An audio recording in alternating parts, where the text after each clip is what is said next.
미국 8월 소비자 물가지수 쇼크에 따른 투자 심리 냉각으로 국내 증시는 양지수 모두 1%대 하락 마감했습니다. 원달러 환율은 다시 큰 폭으로 상승하며 17.3원 오른 1390.9원에 마감했습니다. 미국 물가 상승 쇼크에도 태양광주는 견조세를 이어간 가운데 현대에너지솔루션은 장중 52주 신고가를 경신했습니다. 미국 나스닥 지수가 급락하면서 네이버와 카카오도 동반 약세로 마감했습니다. 한국조선해양은 자회사인 현대3호중공업이 중동 소재 선사로부터 LNG 연료 추진 자동차 운반선 2척을 수주했다고 공시했습니다. 현대글로비스는 글로벌 완성차 업체와 해상 운송 계약을 체결했다고 공시했습니다. 동원산업은 임시 주주총회에서 동원엔터프라이즈와 합병 안건이 가결됐다고 공시했습니다. 합병 기일은 오는 11월 1일입니다. 인트론바이오는 CDI 치료 향균 단백질에 대한 특허권을 취득했다고 공시했습니다.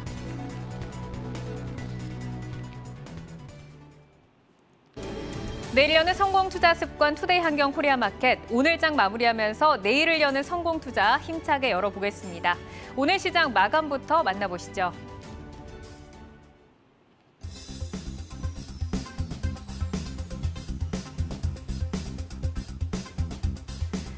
공포감에 출발한 우리 시장, 연휴를 마치고 어제 기분 좋게 마무리를 지었는데 예상을 넘어선 CPI 공포가 미국 시장을 짓누르며 나스닥이 무려 5% 하락을 하면서 거래를 마감을 했죠. 이 미국 3대 지수의 급락은 2년여 만에 최대 폭의 하락을 보여줬는데 이에 우리 시장도 검은 먹구름이 낀 모습을 이어갔습니다. 이제는 금리 인상이 75bp의 예상치는 다소 낮아졌지만 100bp, 이른바 울트라스텝 인상설이 거론이 되고 있고 환율도 1,390원대로 올라서면서 1,395원까지 한때 올라가기도 했는데요. 레벨 부담에 다소 안정이 되면서 1,490원대에서 마감을 했습니다. 코스피 코스닥 지수 마감부터 살펴보겠습니다. 그래도 초반 급락 후에 낙폭을 일부 완화를 하면서 거래를 마감을 했는데 코스피는 1.5% 하락했고요. 코스닥은 1.7% 빠지면서 거래를 마쳤습니다. 수급 살펴보시죠. 오늘은 외국인과 기관이 양시장을 동반 매도를 했습니다. 특히 코스피에서 외국인이 1,600억 원, 기관은 2,300억 원 정도 매도에 나섰고요. 개인이 양시장 모두 매수로 지지를 했는데 연기금이 매수에 나선 점이 좀 특징적이었습니다. 대형업종 위주로 순매수가 들어왔고요. 마켓맵으로 전체적인 시장 움직임 확인해 보겠습니다. 전일 미국 시장의 하락이 짙다 보니까 특히 대형 기술주들의 하락이 두드러졌었는데 그동안 좀 시장에서 잘 지켜왔던 애플마저 급락을 했고요. 엔비디아는 무려 9% 밀렸습니다. 통신, 기술, 금융까지 모두 하락을 했는데 이렇다 보니까 우리 시장도 파란불을 피해갈 수는 없었습니다. 전일 삼성전자와 SK하이닉스가 4%대 강한 반등을 보여줬는데 오늘 다소 반납을 하면서 거래를 마쳤고요. 삼성전자 2% 밀렸습니다. 운수장비는 시장 대비해서는 잘 버텨준 모습이었고 특히 폐배터리 테마가 좀 부각되는 모습을 보였고요. 의약품, 서비스업, 금융까지 모두 힘없이 마감을 했습니다. 그 가운데서 삼성 SDI, 한화솔루션, 한화에어로스페이스 그리고 포스코케미칼 등 이슈가 있는 종목들이 빨간불을 지켜내줬는데 종목들마다 어떤 이슈가 있었는지 하나하나 살펴보겠습니다. 네, 먼저 삼성 SDI입니다. 우선 3분기 실적이 시장의 전망치를 넘어설 거란 가능성이 제기가 되고 있는데요. 키움증권에 따르면 폐배터리 순환 사업과 관련해서 국내 사업장에 이어 핵심 거점이라고 볼 수 있는 헝가리 사업장에서도 폐배터리 재활용을 추진할 계획으로 자동차 전지, ESS 그리고 원형 전지까지 실적 안정성이 높을 것이라는 전망을 하는 보고서를 오늘 발표를 했습니다. 오늘 1.9%의 상승을 지켜내면서 거래를 마감했습니다. 이어서 포스코 케미칼 보겠습니다. 네, 유럽의 완성차 업계가 북미 시장 내 전기차 생산에 속도를 내는 가운데 캐나다에서 한국 배터리 업계와의 협력을 확대할 것이라는 기대감이 커지고 있는데 포스코 케미칼 같은 경우는 GM과 손을 잡고 현재 배터리 소재 공장을 세우기로 했습니다. 윤 대통령의 순방 이후 니켈 조달 등이 수월할 것이라는 기대감이 불어오면서 오늘 2차 전지 전체적으로 좋았는데요. 포스코 케미칼은 52주 신고가를 다시 쓰면서 오늘 3% 넘는 상승으로 거래를 마쳤습니다. 이어서 다음 종목 보겠습니다. 네, 소마젠입니다. 상한가로 거래를 마감을 했는데요. 바이든이 의약품에도 미 생산 강화의 행정명령을 발동을 했습니다. 미국 유전체 분석 기업인 소마제는 기술 특례 상장 제도 도입 이래 첫 외국 기업 상장 사례를 기록한 기업인데요. 국내 1호 미국 바이오 기업이다 보니까 오늘 시장에서 부각이 되면서 상한가로 거래를 마감을 했습니다. 또 다른 상한가 종목 볼까요? 바로 세원 ENC입니다. 세원 ENC의 초방막 플래시블 유기 발광 다이오드 OLED 광치료 패치가 미국 FDA 승인 완료 소식에 급등 마감을 했습니다. 이번 FDA 승인 완료로 내년 초에 상용화를 앞두고 있는데 상용화가 되게 되면 피부 부착 후에 상처 치료, 비염, 탈모, 치매 그리고 암 치료까지 활용도가 높은 패치라고 관계자는 전달을 했습니다. 오늘 같은 시장에서도 상한가로 마감을 했습니다. 여기까지 오늘 시장 마감 정리해드리겠습니다.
미국 인플레 둔화 기대감이 인플레 장기화 우려로 이제는 바뀌면서 어제 상승분을 거의 반납을 했습니다. 참 아쉬운 장의 모습을 보여줬는데요.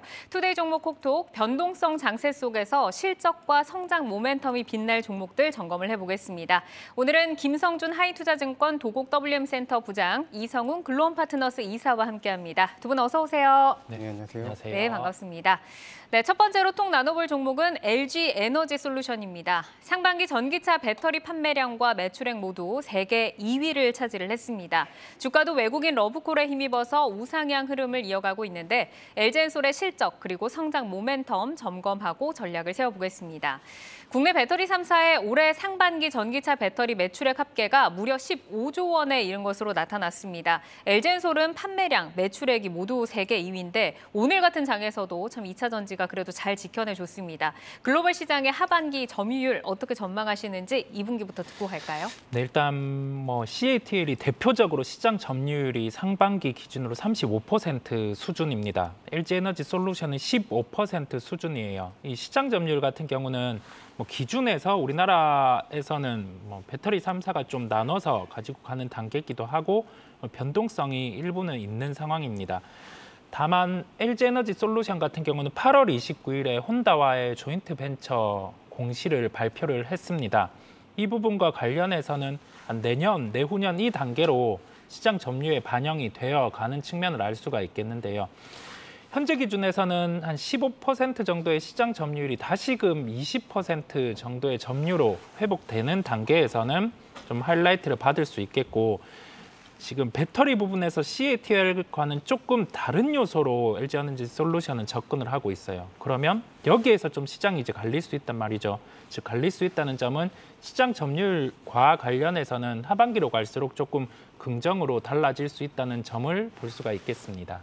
하반기에 이제 글로벌 점유율을 지금 15%에서 20%까지 회복해 나갈 수 있을 것이란 긍정적인 뷰를 주셨는데 어쨌든 이제 중국의 CATL사가 1위 자리를 굉장히 공고히 좀 지키고 있습니다. 그런데 오늘 이제 LG엔솔이 각형 배터리 개발을 중단을 하고 파우치형 배터리에 집중을 하겠다라는 뉴스를 내놨는데 사실 뭐 중국의 CATL이나 삼성 SDI 이렇게 뭐 많은 업체들이 각형 배터리를 지금 생산을 하고 있잖아요. 근데 LG에너지솔루션이 파우치형 그리고 원통형 배터리 만으로 글로벌 시장에서 그렇게 2위를 좀 공고히 지켜내면서 주도를 해나갈 수 있을까요? 네, 각형 배터리 같은 경우는 이게 층을 쌓아서 에너지 밀도 같은 경우를 비교를 하면 파우치형보다 조금은 좀 낮아요. 다만 원가 같은 경우가 좀 우위에 있어서 이런 측면이 있는데 각형 측면에서 이 적층을 하는 난이도가 좀 높습니다. 그리고 배터리 팩 같은 경우도 더 무게가 들어가게 되고요. 그렇다 보니 좀 단계적으로 시장이 배터리 쪽에서 바뀔 수 있는 게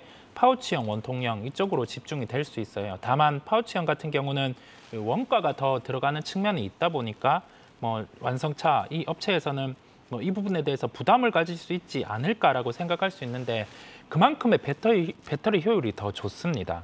그렇다 보니 이게 각형 배터리 개발을 중단하고 파우치형 배터리 쪽으로 집중하는 측면은 더 잘한 선택이고요. 그다음에 파우치 원통형 이 부분과 관련해서는 전방에 이제 글로벌사들 같은 경우도 이와 같은 배터리를 집중적으로 사용을 하기 때문에 글로벌 시장의 흐름이 이쪽으로 흘러가고 있고 거기에 맞춰서 LG에너지솔루션 같은 경우도 좀 더 경쟁력을 집중할 수 있는 그러한 사업의 결정을 했다라고 보면 되겠습니다. 그러니까 오히려 파우치에 집중을 해서 좀 고도화된 경쟁력에서 위치를 좀 공고히 한다라고 말씀을 주셨는데 최근에 이제 주요 기업들 사이에서 그 알리백이 좀 핵심 키워드로 떠오르고 있는데 LG엔솔도 배터리 기업 최초로 알리백 가입을 선언을 했습니다. 뭐 지금 현재 고객사 확보 과정에서도 적극 홍보 중이라고 하는데 사실 뭐 친환경이라는 이 경쟁력 확보가 이제 뭐 미래에는 선택이 아닌 필수로 좀 자리 잡을 것으로 보이는데요. LG엔솔의 친환경 경쟁력이 어떤 시너지 효과를 가지고 오게 될지 이 부분 좀 들어볼까요? 아리백은 이제 신재생 에너지를 100%로 기업이 전력을 사용해야 된다라는 것이 골자고 2050년까지 달성을 해야 되는 그런 필수 항목이 됐습니다. 네, 아시다시피 국내는 사실 OECD국 중에서 이 신재생 에너지의 이 비율이 가장 좀 낮은 그런 또 나라이기도 하고요. 그래서 많은 기업들이 좀 어려움을 겪고 있음에도 불구하고 LG에너지솔루션 같은 경우에는 그보다 더 빠르게 2025년도에 100% 신재생 에너지를 달성하겠다라고 목표를 밝혔고요. 올 연말에도 60%까지 올린다고 하니까 어떤 기업보다도 좀 발빠르게 움직이고 있다라고 보시면 될 것 같습니다. 최근 들어서 미국이 여러 가지 인플레 감축안을 비롯한 여러 가지 법안들을 내놓고 있는데 사실 미국의 기업들한테는 이게 상당히 좀 지원책이 되는데 다른 나라 업체들한테는 이게 상당히 좀 부담이 좀 되는 것도 현실인데요. 같은 맥락에서 이 환경 관련된 규제는 언제든지 또다시 나올 수 있는 부분들인데 그에 비해서 LG에너지솔루션은 상당한 좀 그런 미래의 큰 골칫거리를 미리 좀 사전에 차단했다라는 점에서는 상당히 좀 의미 있는 행보다라고 말씀을 드릴 수 있겠고요. 이런 차원에서는 국내 업체에서도 최근에 무슨 또 1등도 차지했던데 환경 브랜드에 관련해서 환경 블렌드였죠. 예, 거기서 1등했는데 아무튼 이러한 흐름들은 다른 회사들이 많이 부러워할 것 같습니다. 예. 좀 미래를 선도하는 앞서 나가는 기업이다라고 좀 볼 수 있을 것 같습니다. 환경 정책에 대한 규제가 재점화되게 되면 그때 또 수혜를 입을 수 있을 것이다. 잘 대비를 하고 있다라고 말씀을 주셨고 이제 실적을 좀 짚어보도록 하겠습니다. LG엔솔이 2분기 실적 발표에서 올해 매출 목표를 22조 원으로 상향 조정을 했는데 미국 전기차 시장 수혜로 22조 매출 목표 순항이 전망이 되고 있기는 합니다. 현재 북미 생산 역량이 어느 정도인지 그 미국 시장에서 성장 어느 정도로 좀 가파르게 가고 있나요? 예, 올해부터 이제 GM하고 조인트 벤처 1공장이 가동을 시작을 했죠. 그래서 이제 올해 연말까지 하면은 전체 미국 북미 쪽 생산량은 14기가와트 정도 수준이니까 전체 배터리 생산 능력의 한 5%대, 6% 정도 되겠네요. 그 정도를 좀 차지할 것 같고요. 그런데 2025년 기준을 본다면은 대략 북미 전체 380기가와트 정도의 생산량 중에서 280 정도를 580 중에서 280이니까 50%가 조금 안 되는데요. 이 정도를 북미에서 생산을 하게 될 것 같습니다. 거기에다가 앞서 말씀하셨던 것처럼 그 일본의 혼다와 이제 조인트 벤처 설립을 했는데요. 이것이 2025년 말이나 2026년부터 가동이 될 텐데 대략 한 40기가와트 정도로 추정을 합니다. 이것도 생산이 된다면은 2026년부터는 이제 50%를 확 넘어가는 그런 수치라고 보시면 될 것 같은데요. 지금 현재 합작법인이 GM, 스텔란티스 그리고 앞서 말씀드린 혼다 이렇게 총 3개의 자동차 메이커가 있는데 이 회사들이 현재 북미 시장의 자동차 시장 점유율 36%를 차지하고 있습니다. 근데 공교롭게도 전기차 쪽에서 좀 약해요. 그래서 이 3개 합산한 것이 6%가 채 되지 않습니다. 그래서 이 3개 업체들은 어떻게 보면은 이 시장의 그 변화에 조금 뒤늦게 좀 이렇게 접근을 한 것이기 때문에 사활을 걸고 좀 진출을 하고 있는데 이 3사 모두를 LG 에너지 솔루션이 고객으로 확보를 했고요. 이러한 이 협상력을 또 바탕으로 해서 향후에 테슬라라든지 뭐 이런 또 거대 메이저하고도 충분히 또 계약을 할 때 유리한 고지를 선점할 수 있다라는 측면에서 본다면은 북미 시장의 성장성은 뭐 큰 의심의 여지는 없다 이렇게 말씀드릴 수 있겠습니다. 어쨌든 지금 바라보는 게 2025년까지 50%의 점유율을 말씀을 해주셨고 지금 GM, 혼다, 스텔란티스의 전체적인 점유율이 6%가 채 되지 않지만 좀 늦게 시장에 진입을 한 만큼 앞으로는 계속해서 고객사도 넓혀가고 좋을 것이다라고 좀 긍정적인 뷰를 주셨습니다. 이제 LG에너지솔루션의 수급을 좀 살펴보면은 하반기 외국인 러브콜 1위의 주인공이다라고 좀 꼽히고 있는데 그 외국인의 러브콜을 보니까 지금 뭐 4거래일 동안 어쨌든 외국인이 좀 매수를 하고 있고 계속해서 전에 비해서는 매수로 좀 돌아선 그 모습을 보이고는 있습니다. 하지만 외국인의 매수가 좀 단기적이지 않겠는가? 이 성격은 어떤가 좀 궁금하거든요. 일단 시가총액 그 상위주 같은 경우의 특성을 한번 살펴볼 필요가 있어요. 우리나라는 구성이 대형 IT 같은 경우가 30% 정도, 그다음에 나머지 군 이제 시총 상위가 비는 게 뭐 2위 LG 에너지 솔루션, 그다음에 자동차 이쪽으로 볼 수가 있어요. 그러면 여기에서 지금 대형 IT와 관련된 종목들 같은 경우는 좀 상대적으로 좀 이슈가 되는 부분, 이 이슈라고 하면은 재고라든지 그러한 부분에서 조금은 시장 대비해서 주가가 약세를 나타내는 점을 볼 수가 있습니다. 그러면 좀 지수 같은 경우가 어느 정도 레벨을 유지하는 단계에서는 시총 상위주들 중에서 뭐 분기의 성장, 그다음에 전방 산업 같은 경우가 축소가 되는 게 아니라 좀 점유율을 넓혀가고 있는 기업 같은 경우는 매수가 유입될 수 있어요. 그런 점에서 수급적인 요소로 일단 외국인 매수가 유입이 되는 걸로 볼 수 있겠고, 이게 단적으로 주가 수익 비율로 밸류에이션을 환산을 하면은 한 80배, 90배 이런 구간으로 비쌀 수 있는데 그 에비타 기준으로 환산을 해보면 상대적으로 CATL 대비해서는 밸류에 우위가 있습니다. 그렇다 보니 좀 이러한 비교를 통해서도 외국인 측면에서 밸류적인 수급까지 함께 유입된다고 보시면 되겠습니다. 네, 글로벌적인 조금 밸류로 봤을 때 CATL과 비교했을 때는 지금도 조금 괜찮은 자리다라고 말씀을 해주셨는데 주가적으로 좀 보니까 LG에너지솔루션이 뭐 7월 달에 조금 다시 한번 저점을 좀 다지고 우상향 흐름을 좀 이어가고 있습니다. 어제도 장중에 50만 원을 터치를 했고 오늘도 50만 원을 터치를 했다가 다소 좀 내리긴 했지만 계속해서 50만 원을 좀 뚫으려고 하는 그 모양새가 나오는 것 같아요. 목표가를 우리가 어디쯤으로 설정을 하고 접근을 해볼까요? 사실 LG에너지솔루션은 이 시간에 참 많이 말씀을 드리고 있는 것 같습니다. 뭐 지난번에 오버행 때도 마지막 기회다 이런 말씀을 드리고 했었는데요. 어떻게 보면 시장의 지금 지수의 위치와 주가의 위치는 거의 뭐 반비례할 정도로 최근에 상당히 좀 크게 각광을 받는 것이 사실입니다. 기본적인 전략은 일단 바이앤홀드인데요. 그렇게 홀딩을 하는 것인데, 근데 사실 지금 주가가 거의 50만 원 부근에 있습니다. 그래서 일단 현재로서는 1차 매수 후 21선 부근에 있는 한 47만 원 정도 선까지 떨어진다면 뭐 추가 매수하는 전략, 그런 식으로 조금 모아가는 전략으로 좀 말씀드리는 것이 좋을 것 같고요. 일단 이게 상장 초기에 따상 실패를 했는데 60만 원을 못 가고 떨어졌는데요. 일단 그래도 60만 원 이상을 한번 목표로 해서 한번 끌고 갈 만하다 이렇게 말씀드릴 수 있겠습니다. 네, 우선은 지금 계속해서 기회를 노리기보다는 1차적으로 매수를 하고 이후에 떨어졌을 때 47만 원에서 다시 한번 좀 매수를 해나가는 전략을 세워주셨습니다. 사실 처음에 뭐 60만 원 선에서 잡으신 분에게는 지금 좀 굉장히 긴 시간을 좀 지켜오셨을 텐데 이제는 좀 올라가고 있으니까 앞으로 좀 주목을 해보도록 하겠습니다. 자, 이어서 통 나눠볼 종목 삼성 SDI입니다. 상반기 전기차 배터리 판매량 기준으로 세계 5위, 매출액이 세계 4위인데요.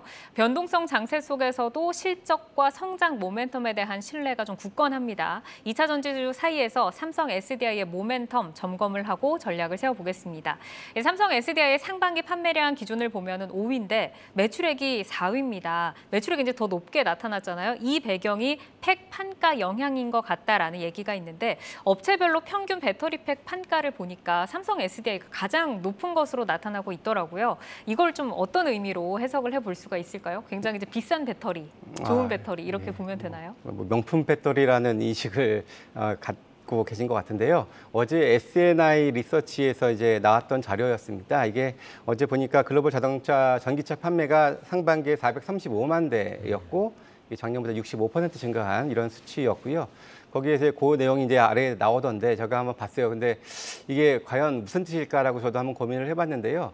제가 내린 결론은 이게 사실 그 삼성 SDI가 플러그인 하이브리드 차량의 매출 비중이 상대적으로 높습니다.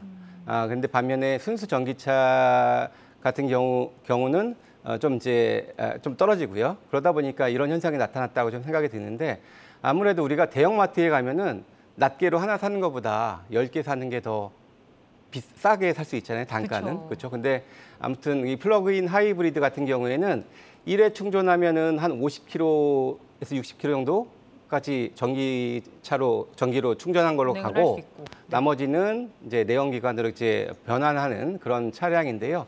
순수 전기차는 1회 충전하면 400km 이상 가지 않겠습니까? 그러다 보니까 아무래도 많이 나가는 순수 전기차보다 아무래도 적게 들어가는 그 플러그인 하이브리드 차량의 판매 비중이 높기 때문에 나타나는 현상이 아닐까라고 좀 생각을 해보고요.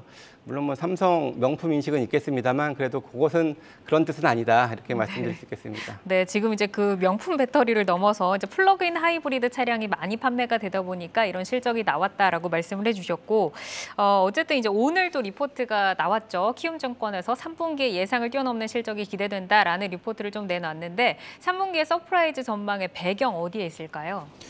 일단 2분기 실적이 나오고 나서는 삼성 SDI와 관련해서 이 공구 부분의 실적이 좀 톤이 바뀔 수 있다라고 했었어요. 즉, 이 부분에 대해서 실적에 좀 예상치보다 한 5%, 10% 정도 빠질 수 있는 점이 처음에 고려가 됐었어요. 그러면서 SDI 주가가 조정이 나왔었거든요. 그런데 이게 3분기에 근접하다 보니까 실제적으로 이게 원통형에서도 크게 빠진 부분이었고 되려 그 자동차 전지 부분에서 그 마진이 올라간 거죠. 그렇다 보니 시장에서 영업이익 기준으로 예상치가 한 4,720억 원대였습니다. 근데 실제로는 한 4,960억 정도의 실적 발표가 예상이 되고요.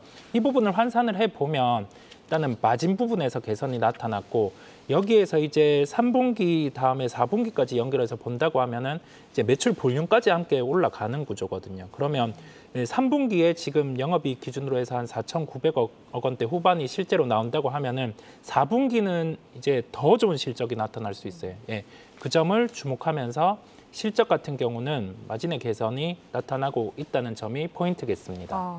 그러니까 마진 개선에 따라서 현재 이제 3분기 실적도 컨센을 뛰어넘을 것이고 4분기에도 좀 레벨업이 가능하다라고 말씀을 주셨습니다. 자, 그럼 우리 리스크도 좀 점검을 하고 가도록 하죠. 유럽에서 이제 에너지 위기가 발생을 하면서 전기료가 급등을 하고 있잖아요. 그래서 유럽 전기차 수요 둔화에 대한 우려가 있습니다.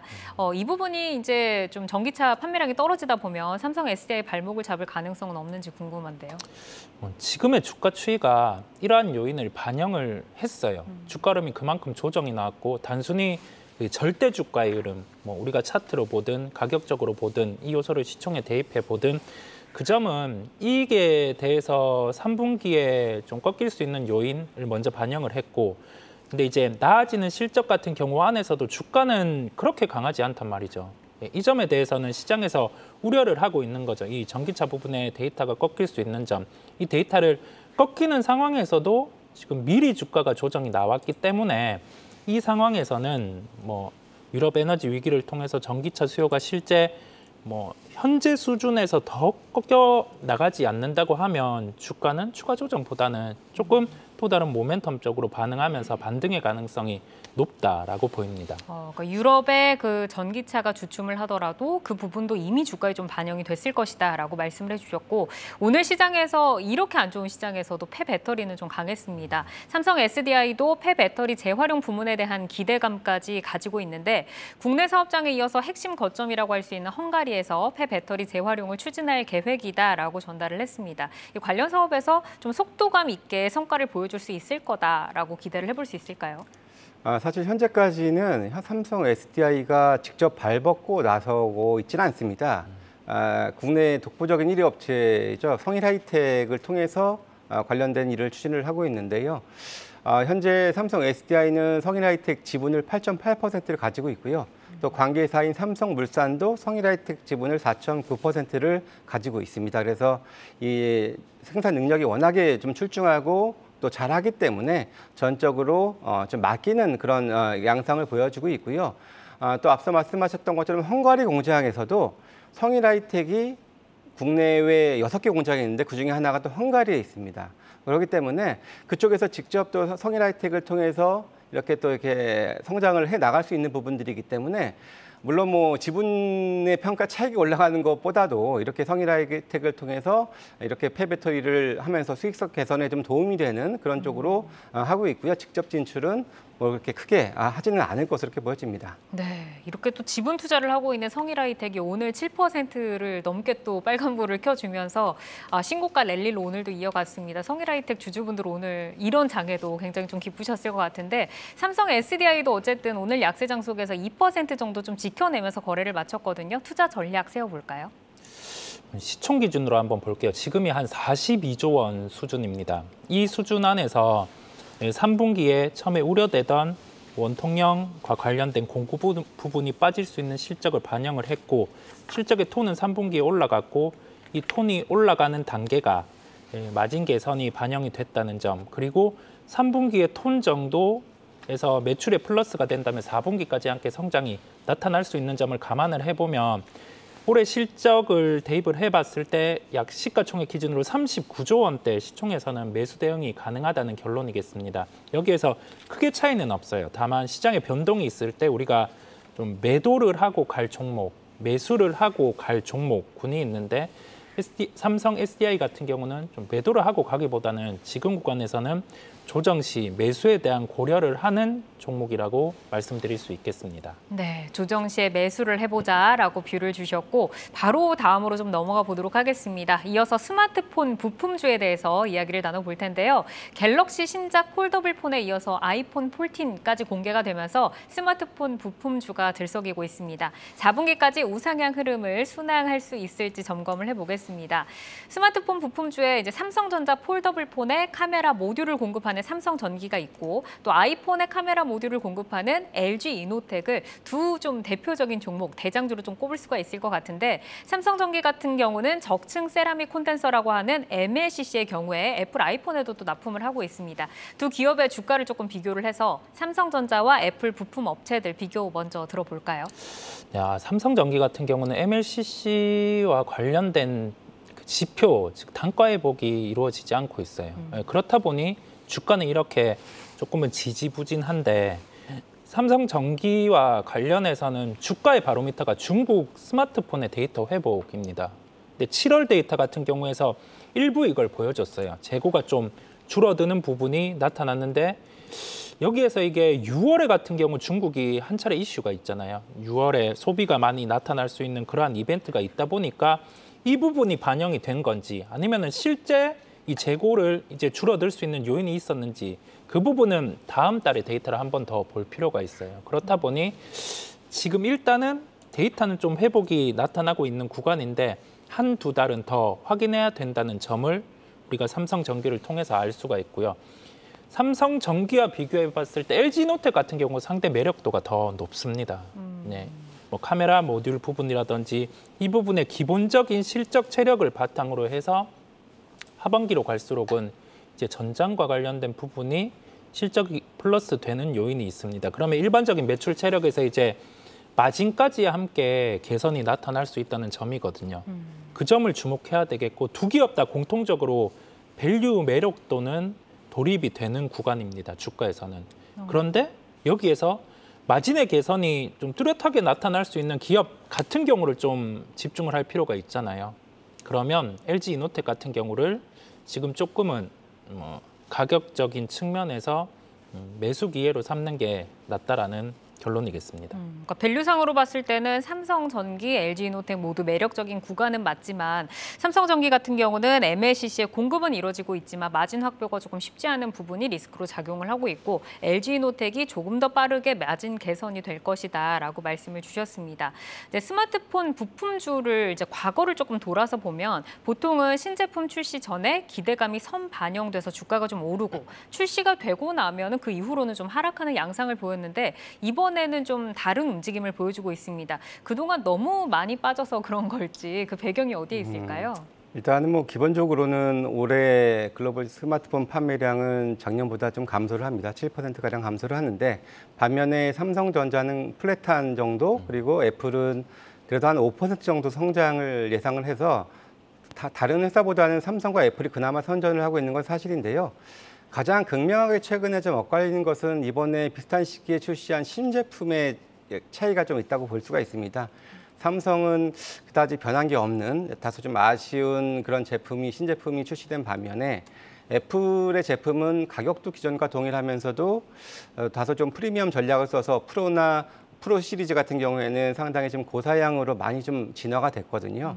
그런 차원에서 본다면은 상대적으로 주가도 확연히 드러납니다. 삼성 관련된 부품 회사들의 주가와 애플 관련된 주가의 흐름은 물론 종목별로 차이는 있겠습니다만 전반적으로 애플 관련주들이 조금 더 양호한 모습을 보이고 있는 것이 사실인데요. 기본적으로 애플의 이 프로 같은 경우에는 카메라 화소수도 1200만에서 4800만 화소가 됐고 또 전면 카메라도 채택이 됐고요. 그 밖에도 디스플레이 쪽에서도 좀 많이 좀 개선된 모습을 보여주면서 상당히 조금 많이 좀 관심을 좀 갖는 이런 제품이고요. 그래서 하반기에는 갈수록 좀 오히려 아이폰의 독주가 조금 더 진행될 여지가 좀 있지 않겠나라고 좀 이렇게 생각이 좀 들고요. 그래서 삼성 쪽 부품보다는 이 애플 관련된 회사들이 조금 더 양호한 흐름을 보이지 않을까라고 좀 보여집니다. 네, 애플이 이렇게 이제 시장에서 평가를 받는 만큼 어제 시장이 무너질 때 애플도 급락이 나오니까 이 부분도 이제 좀 시장에 타격을 준 것 같습니다. 어쨌든 애플 관련주로 LG이노텍에 조금 더 손을 들어주신 것 같고 애플에서 이제 내년 1분기에 신규 확장 현실 XR 기기 출시가 좀 예정이 되어 있잖아요. 그래서 이것도 이제 관련 시장에 지금 좀 들썩이고 있는데 XR 시장의 성장성을 어떻게 좀 전망을 해야 될지 저희가 주목해야 할 핵심 기술이 있을까요? 일단 뭐 첫 번째는 10월에 메타가 이제 퀘스트2라는 제품을 이제 2년 만에 신제품을 출시를 하는데요. 요것이 그동안에 좀 한동안 좀 잠잠했었던 시장에 먼저 좀 불을 좀 끼얹는 그런 모습입니다. 근데 이번 신제품은 전작이 $399였는데 $799 정도라고 합니다. 이렇게 싸진 않다고 생각이 드는데 2배 정도 올랐네요. 그렇죠. 근데 네. 애플은 더 합니다. 애플은 내년 1분기 출시인데 대략 한 $2,500에서 $3,000 정도를 지금 예상을 하고 있습니다. 와. 상당히 큰 격차를 3배 정도 차이가 나죠. 그런 모습을 좀 보여주고 있는데 그만큼 좀 자신감을 많이 좀 피력을 하는 것 같습니다. 아무래도 이제 애플의 이런 진입이 이 관련된 시장에 상당히 크게 좀 대반향을 좀 일으킬 가능성이 좀 있지 않겠나라고 좀 보여지고요.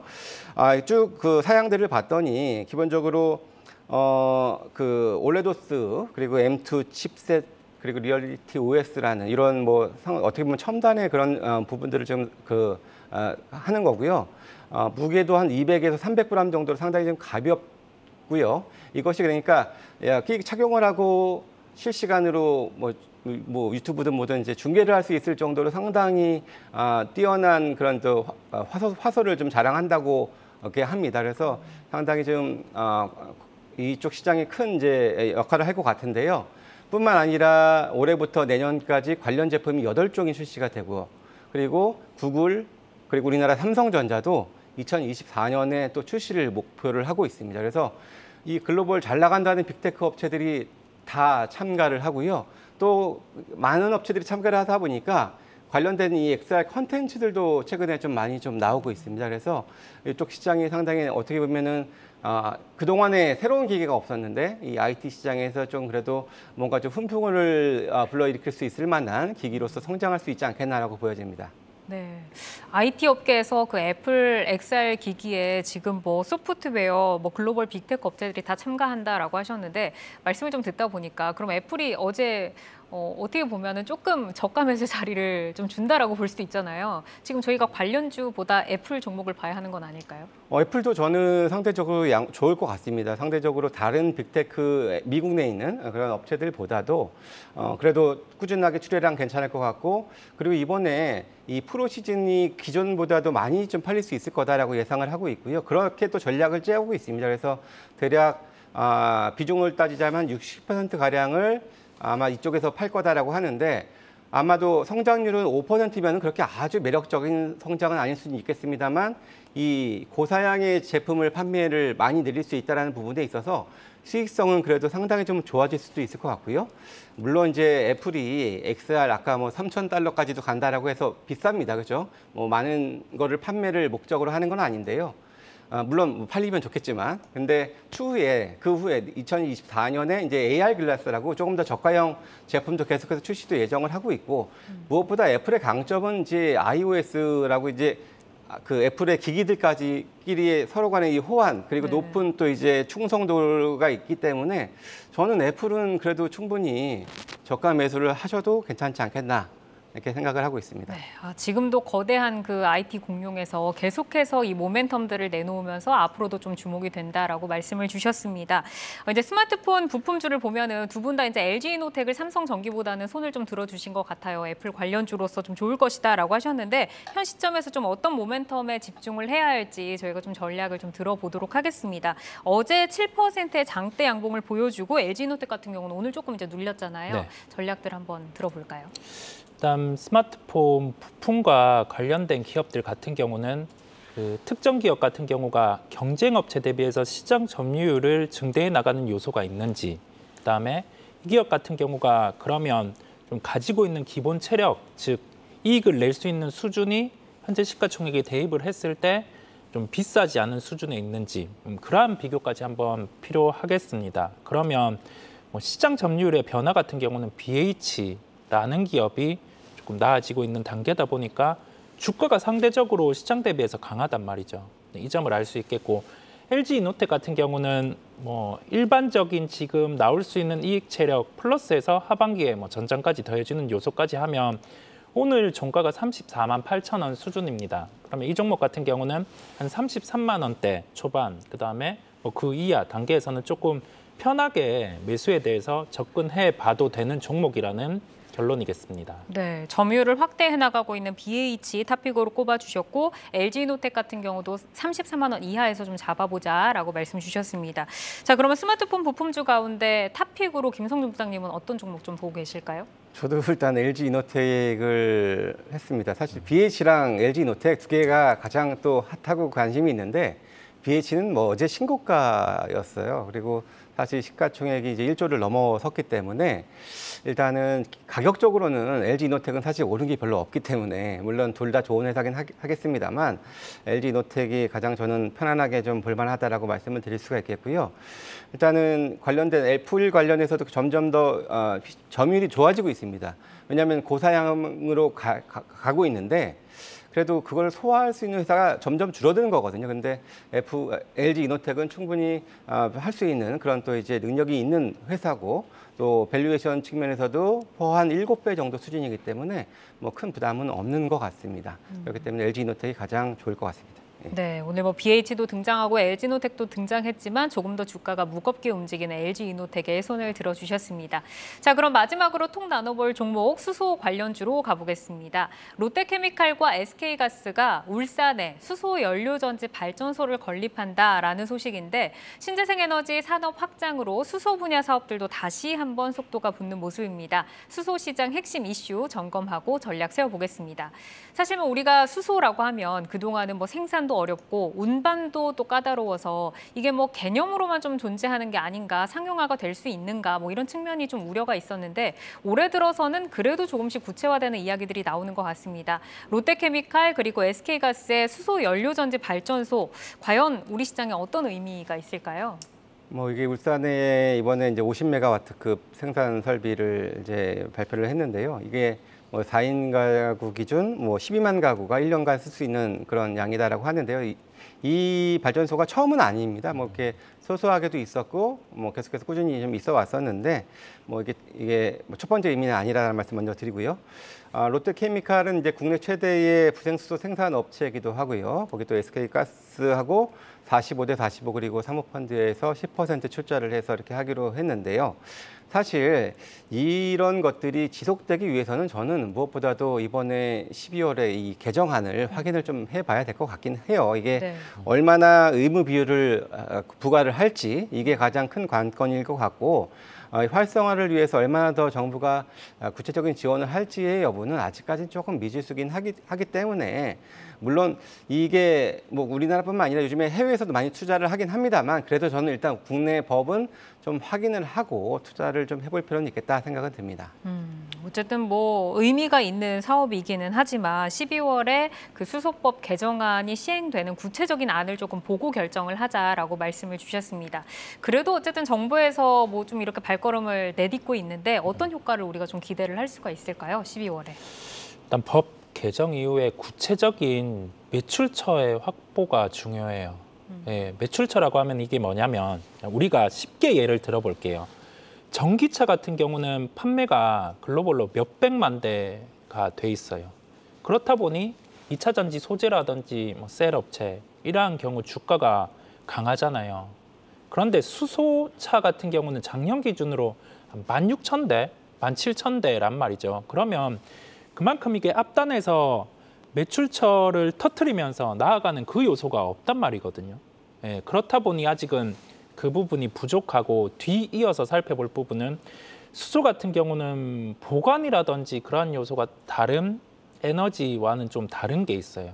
그렇다 보니 법 개정과 관련해서 전방에 좀 매출을 할 수 있는 요소도 중요하겠지만은 이 보관할 수 있는 부분, 토지 아니면 그러한 요소 여기에 대해서 명확한 좀 가이드라인이 마련이 돼야 된다는 점을 말씀드릴 수 있겠습니다.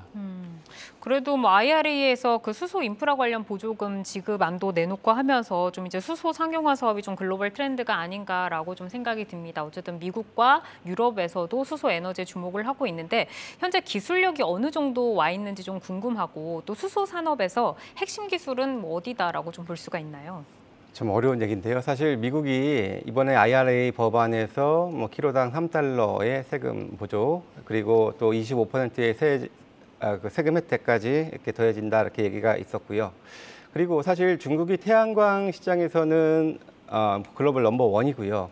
뭐 그리고 신재생 쪽에서 워낙에 좀 강합니다. 근데 중국도 어떻게 보면은 이것이 그 태양광도 마찬가지로 먼저 시장에 선점하면서 이제 글로벌 거의 뭐 독과점 정도의 위치를 차지한 것처럼 수소 사업도 좀 지금 많이 좀 가고 있습니다. 그래서 2025년까지 48만 톤 규모의 그린 수소를 생산을 하겠다라는 목표를 발표를 하기도 했는데 뭐 정부의 등에 힘을 얻고 하는 사업이기 때문에 아마 또 이것도 선점을 위해서 조금 아직까지는 뭐 물론 예전보다의 단가가 낮아졌다고는 하지만 좀 비싸더라도 계속해서 투자를 하고 있다라고 볼 수가 있겠고요. 유럽도 마찬가지일 것 같습니다. 유럽도 최근에 이 에너지 대란 이후에 이쪽에서도 관련된 프로젝트가 지금 현재 60개가 넘게 현재 진행이 되고 있거든요. 그래서 이쪽 시장을 좀 이제 많이 좀 커지면서 글로벌적으로도 많이 좀 수소 산업이 좀 부각되고 있는 것은 사실인데요. 사실 이게 뭐 핵심 기술이 뭐 수전의 기술, 뭐 연료 전지 기술 이런 것들이 있는데 글쎄 이것이 아무래도 수소라는 것이 대용량의 에너지를 장기적으로 저장할 수 있다는 장점을 가지고 있는 건 사실인데요. 그래서 일단 이 여러 가지 논란들도 있습니다. 이것이 수전해가 좀 이제 환경에 대한 부분들이 과연 이것이 친환경이 맞느냐라는 논란도 사실 좀 있는 것도 사실이고요. 아무튼 근데 관련 기술들은 그래도 많이 좀 진화를 해서 어느 정도는 좀 과거보다는 단가적인 측면에서는 좀 좀 많이 좀 완화가 됐고 특히나 각 정부에서 많이 좀 보조를 해주는 입장에서 본다면은 물론 기존의 태양광이나 풍력보다는 아직은 좀 덜하지만 그래도 새로운 친환경 에너지원으로서 부각될 여지는 가지고 있다 이렇게 말씀드릴 수 있습니다. 네, 네. 태양광과 이제 풍력 같은 경우는 시장에서 워낙 뭐 크게 움직였었고 지금 우리나라에서도 뭐 두산, 효성, 현대, 한화 그리고 SK까지 뭐 대기업들 모두 지금 수소에 좀 나서고 있는데 그래도 수소 관련주가 아직은 좀 구체화 단계 이전으로 있다 보니까 접근하기에 조금 모호성도 있고 주가도 그만큼 좀 탄력 있게 움직일지 이 부분도 좀 궁금합니다. 종목을 선별하는 데 있어서 우리가 좀 어떤 점을 유의해야 할지 궁금한데 주목하시는 기업이 있을까요? 사실 저도 이게 상당히 좀 많이 좀 난감한 것도 있었습니다. 사실 국내에서도 이 발전, 연료전지 관련된 발전이 뭐 이렇게 없는 게 아닙니다. 많이 있습니다. 지금 아마 그 양으로 따지면은 세계에서 가장 비율은 많은 걸로 이렇게 알고 있는데요. 그런데 아직까지 이렇게 가동이 잘 안 되는 설비들도 좀 많이 있다고요. 어떤 이유인지 모르겠습니다만 뭔가 좀 불편한 것들이 있는 것 같습니다. 가동이 중단된 상태들도 많이 있기 때문에 이것이 정말 좋아질 수 있겠느냐라는 그런 의문을 먼저 좀 가지면서 그래도 이 연료전지 쪽에서는 국내에서 가장 뭐 높은 시장 점유율을 가지고 있고 그래도 흑자 기조를 유지하고 있는 것이 두산 퓨얼셀이고요. 두산 퓨얼셀의 특징은 이제 올 연말경에도 중국 내 프로젝트에서의 수주 가능성도 일단 눈여겨보고 있는 부분들이 있고, 그리고 현재 착공하거나 착공 예정 중인 연료 발전 그 수주받은 것이 7건 정도가 있습니다. 그래서 이런 좀 탄탄한 수주도 가지고 있다는 점도 강점이고요. 또 SOFC라고 하는 이게 차세대 연료 전지인데요. 요것도 어떻게 보면 여러 가지 좀 논란들이 있을 수 있는 수전해 같은 경우 그런 것들을 불식시킬 수 있는 설비고 상당히 좀 친환경적으로 많이 각광을 받을 수 있는 설비이기 때문에 이런 것들이 어느 정도 좀 이제 상용화 된다면은 상당히 좀 관심을 가져볼 만하다 말씀드릴 수 있습니다. SOFC라는 차세대 연료전지 설비를 이제 두산 퓨얼셀이 가지고 있는. 아니 이제 진출을 이제 진출을 앞두고 있는 앞두고 겁니다. 있다. 어쨌든 두산 퓨얼셀이 지금 흑자를 유지를 하고 있고 중국 프로젝트의 추가적인 수주 가능성까지 있기 때문에 좋다라고 탑픽으로 좀 꼽아주셨고 그러면 이성호 이사께서는 어떤 기업을 좀 높게 점수를 주실 건가요? 일단 수소 같은 경우 에너지의 특성이 있다 보니까 이 부분을 보관하는 부분이 중요해요. 보관하는 부분이 중요하다 보니 이 탄성을 가지고 있는 물성 이를 바탕으로 해서 기술력을 가지고 있는 기업 같은 경우가 수소와 관련된 에너지가 활성화될 경우 이를 보관하는 부분, 운송하는 부분까지 함께 전담을 할 수 있습니다. 그렇다 보니 우리가 일반적으로 그 화학과 관련된 사업을 영위한다는 기준으로 알고 있는 효성 첨단 소재라는 기업 같은 경우는 일단은 화학과 관련된 사업 자체가 지금 전방 상황이 좋지는 않아요. 타이어 코드 이러한 부분이 좋지 않은 상황인데 이러한 기본 체력을 바탕으로 해서 좀 수소와 관련된 신사업 같은 경우는 좀 앞에 차량이 더 많이 팔리거나 아니면은 수소와 관련된 법안이 아주 가시화되고 이 제도가 구체화된다고 하면은 다시금 시장에 주목을 받을 수 있을 것으로 보입니다. 효성 첨단 소재라는 종목을 연결해서 생각해 보시면 되겠습니다. 네, 12월에 이제 또 정부의 정책 모멘텀이 있으니까 저희가 좀 눈여겨보면 좋을 것 같고 수소가 이제 보관이 워낙 까다롭다 보니까 수소 탱크 관련 사업을 영위하는 효성 첨단 소재를 탑픽으로 꼽아주셨습니다. 참 오늘 이 방송을 보고 계시는 시청자분들께서도 아마 지금 심정이 굉장히 안 좋으실 거고 두 분 다 오늘 들어오시는데 표정이 그렇게 밝지는 않으시더라고요. 지금 어제 나스닥이 5% 이렇게 폭락을 하다 보니까 참 우리 시장도 너무 어렵고 두려운 시장인데 혹시 시장 상황에 대해서 좀 어떻게 전략을 가져가야 할지 말씀을 좀 들어볼까요? 네, 시장 자체는 변동성을 수반은 해요. 근데 2,300대 후반에서는 반등이 나옵니다. 낙폭을 만회하는 거죠. 근데 이 장이 안 되는 시장이었으면 어떻게 흘러가냐면 모든 업종이 밀려요. 근데 그렇지 않단 말이죠. 그리고 대형 IT 같은 경우도 밸류를 비교해 보죠. SK하이닉스, 삼성전자 아주 퓨어하게 SK하이닉스와 마이크론 비교를 해봐도 하이닉스 밸류가 더 매력이 있어요. 그러니까 빠지지 않는단 말이거든요. 이게 미국 시장이 밀리고 우리나라 시장 같은 경우도 조정이 함께 나온다. 그러면 당장 2,200대 후반 다시 가는 거 아니냐 그런 생각을 할 게 아니라 이 두려움 안에서 강한 업종을 추려낼 줄 알고 팔아야 되는 업종, 사야 되는 업종을 구별할 줄 알아야 돼요. 그 구별할 줄 아는 시각은 뭐냐면 더 나빠지지 않는 업종을 찾아내는 거죠. 그리고 플러스에서 모멘텀이 있는 쪽. 그러면 우리가 볼 수 있는 거 리오프닝 쪽과 관련해서 뭐 저가항공주, 대표적으로 이 업종 안에서도 1등주를 찾아야 됩니다. 그러면 진에어, 그다음에 여행주 안에서도 하나투어, 공통적이죠. 일본과 관련된 모멘텀이 발생할 수 있다는 점이 존재하거든요. 여기에서 연결해서 알 수 있는 점은 그 업종 안에서 1등주를 지금은 접근할 필요가 있고, 시장은 매도하고 떠나는 시장이 아니라 밸류에이션 매력이 그만큼 있는 우리나라 시장, 충분히 종목을 추려서 매수 대입을 할 수 있습니다. 그 점을 기억을 하시고 너무 두려워하실 필요가 없다고 결론을 짓겠습니다. 네, 전체적으로 지금 시장에서 모든 종목의 셀이 나온 게 아니라 선별적으로 올라가는 종목들은 강하게 올라가기 때문에 지금은 매도냐, 뭐 좀 멘탈이 흔들리는 그런 때가 아니라 1등 종목, 이 시장에서 좋아질 수 있는 모멘텀을 갖고 있는 그 테마에서 1등을 하는 종목을 조금 더 공부를 해서 잡아보자라고 좀 긍정적인 말씀을 주셨습니다. 저희 방송을 함께 하시면서 과연 어떤 종목의 실적이 레벨업 할 수 있는가, 이 부분 좀 눈여겨보시면 될 것 같고요. 오늘은 실적과 성장의 두 마리 토끼를 모두 잡은 실적 성장주로 LG에너지솔루션, 삼성 SDI, 그리고 스마트폰 부품주, 수소 관련주까지 점검을 해봤습니다. 방송 후에도 유튜브에 콕톡 검색하시면 다시 보실 수 있으니까 약세장 속에서 전략을 잘 세워가시기를 바라겠습니다. 김성준 하이투자증권 도곡 WM센터 부장, 이성훈 글로온파트너스 이사와 함께했습니다. 두 분 좋은 말씀 고맙습니다. 네, 투데이 안경 코리아마켓 더 알차고 신속한 투자 정보로 내일 오후 4시에 다시 찾아오겠습니다. 오늘도 함께해 주신 여러분 고맙습니다.